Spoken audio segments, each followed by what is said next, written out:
they wanted to have their founders. They want to pound the founders in. And it's like, come on. The dead white guys did not create this country. It was a whole bunch of different kinds of people. And yes, there were women, and yes, there were people of color, and yes, and you need to talk about them too. But they want to talk about those dead white guys. I got it. They don't agree with Islam, so they want the kids to know about it. They don't agree with birth control, so they don't want the kids to talk about it. They don't agree with math because they don't understand it. It's not the same math that they did in high school, so they don't want the kids to know about it. People who say that they want to teach the Constitution, they want to teach the part of the Constitution that they like. Second Amendment. All of it.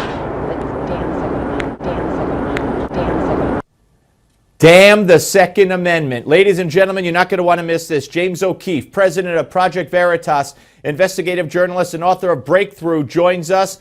James, always great to talk to you, sir. There's your book on our screen. But this is very important. You know, my son is going through this Common Core in New Jersey. And this woman, this Kim Korber, is one of the executives at National Geographic, funded by the Gates Foundation, that helped put the curriculum together for the history course in Common Core, correct? That's right. That's right. And she's discussing honestly what she thinks about education, mathematics. She talks about basically what we all know to be true, which is that this is sort of a left-leaning indoctrination center. And she goes on and talks about this. And this is the third video in a series of crony capitalism, corruption, and now indoctrination at Common Core. All right. Well, you have some news to break, because just before we started this interview, you found something out about Miss Korber, didn't you? Yeah, we did.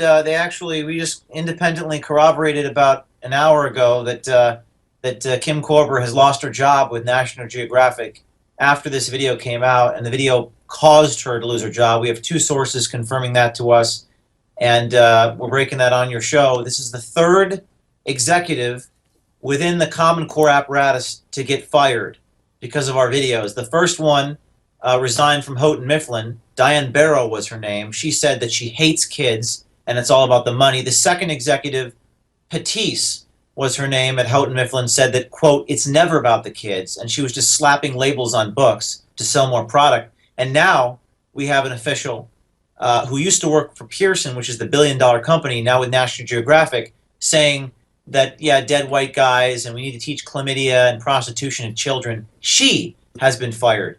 And I mean, this is breaking news. She's been fired, and we're going to get the next installment out in the next 24 to 48 hours. And let's not forget, damn the Second Amendment.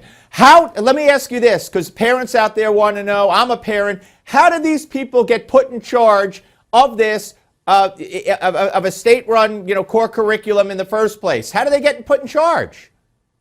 Well, that's a very interesting question. It's a very complicated subject, and because it's so complicated, people haven't really dwelled very deep into it. Common Core are standards that the federal government required the states to adopt. There is no such thing as a Common Core department. It's the federal government requiring the states to be the same. And they basically told these states, you better change your curriculum. And what we found was that the majority of the motive for this was to simply line the pockets of the publishers. I mean, this is a crony capitalist deal. These are not motivated by capitalism. They work with taxpayer dollars to change the standards to enrich themselves. That's what we found for the most part.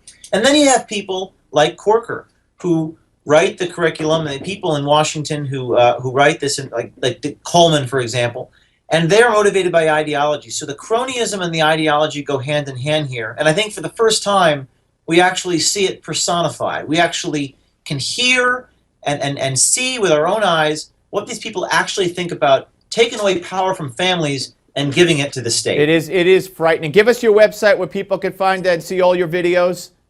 That's projectveritas.com, and her name is Korber. She worked for Pearson. She was just fired, and you want to watch this because we got another one coming out in the next 2 days. Great work, James. As always, keep it up. Proud to have you on the show. We'll speak to you soon. Tom DeLay is coming up next, folks. Don't go away.